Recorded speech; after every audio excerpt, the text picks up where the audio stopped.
This is how the gods of war repulsed enemy attacks in the Bakhmut direction. We are watching the work of the 122mm howitzer. Aerial reconnaissance had given the coordinates, and after adjusting the fire, the artillery crew hit the enemy with an accurate strike.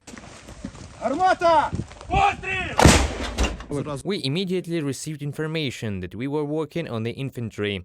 Now, due to the offensive actions of the Russian army in this direction, the Ukrainian defenders have practically no time to rest. Tasks come one after another. There are 6 people in the artillery crew of this howitzer. Each one is responsible for their area of work.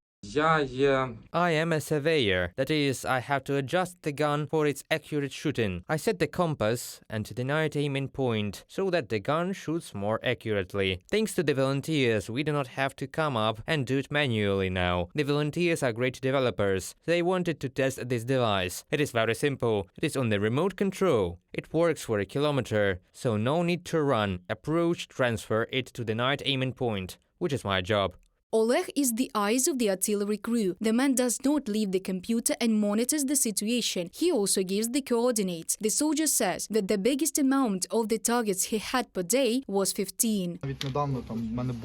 Recently I had 1 target, and literally in 5-10 minutes I got another one. And we eliminated an enemy platoon of about 30 people that day. The soldiers were happy. We are defending our country. So it is for me. I work with my head and I like it, because this is our job to protect our state. We are on our own land.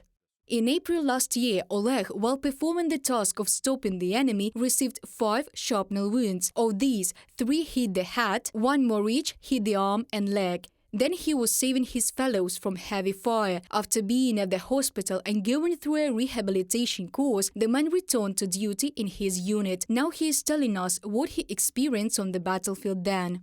I had 2 SA-18 Gruses and 2 Polish Piorun missiles. The Gruses didn't work, but the Piorun did. We destroyed the Kamov Ka-52 then, and the Russians began to parachute from Mi-8. Then I saw that it was starting to turn in our direction. The enemy saw where we were shooting from, and they just started shooting at us from all their helicopters. There were 4 of them. They continuously fired at us with rockets and cluster munitions. I tried my best to pull the guys out of there, just took them by the armor and got them out of that floor using stairs. I simply covered my comrade with my own body, and it turns out that I took the entire impact of the cluster munition. It is difficult for the Ukrainian defenders to repel enemy attacks in the Bakhmut direction, but there are positions where it is even more difficult, the gunners admit.